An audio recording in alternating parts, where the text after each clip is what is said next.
তিনি এই প্রতিবর্ষণ দেওয়ার যোগ্য। আমরা হারিয়েছি বাদল সরকারকে।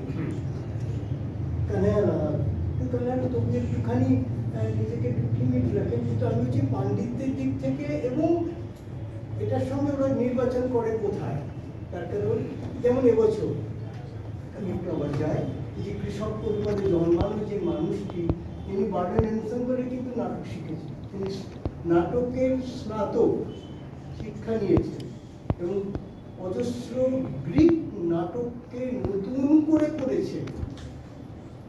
ফলে তার একটা মস্ত বড় জমি আছে। আর 1962-তে আমাদের এই বাংলায় একটি নাটক লেখা হয়েছিল এবং বাদল সরকার এবং থার্ড থিয়েটার বলে তিনি একটি থিয়েটারের জন্ম হয়েছে। আজও এখানে আরো অনেকে আছেন যারা বাদল সরকারের দ্বারা অনুপ্রাণিত হয়ে থিয়েটার করে, বা এই ধারা বা আজকের যে অন্তরঙ্গ থিয়েটারে তার একটা বিরাট অবদান আছে। এবং বাদল সরকার আমি মনে করি কিন্তু খুব যোগ্য মানুষ ছিল এই বিষয়গুলো। আর আমার বইটি যেটা বেরোবে সেটাতে যে কথাটা আমি একটা ঘট কথা লিখেছি, কিন্তু সেটা খুব অবাস্তব নয়। একটি মানুষ দুর্যোগী 1941-এ মারা গেছে শ্রাবণে, 22শে শ্রাবণে। আর কৃষ্ণাট্য শুরু হয়েছে 1961-62-তে, 2 দশক পরে।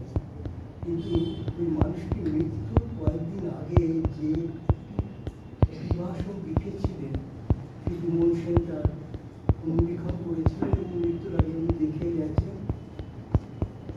তার নাম রবীন্দ্রনাথ। তিনি সভ্যতার সংকট বলে একটি অসম্ভব সুন্দর একটি সত্য দ্রষ্টা হিসেবে কিছু কথা লিখেছিলেন, যা আজকে থিওডর তার যে পুরুষের যে কথা তার সঙ্গে অসম্ভব মিলছে।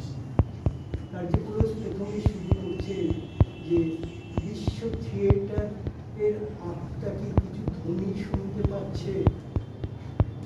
আজকে আমি আর এটা পাঠ করছি না, ওদের ওখানেও একটা বাংলায় করা হয়। এখন সারা পৃথিবীর সমস্ত ভাষায় কিন্তু অনুবাদ হয়। আমাদের দেশে কয়েক বছর হলো শুরু হয়েছে। এবছর রতিন রায় বলে একজন ভাবনা থিয়েটারে অসম্ভব ভালো একটি অনুবাদ করেছে বাংলায়, থিওডরের। এটা কুন্তল মুখোপাধ্যায় করেছেন, আরো অনেকেই করেছেন। কিন্তু মূল বাণীটি হচ্ছে কি তাই যে আজকে আমরা একটা চরম সংকট, সভ্যতার সংকটের মধ্যে রয়েছি এবং আমাদের মুক্তি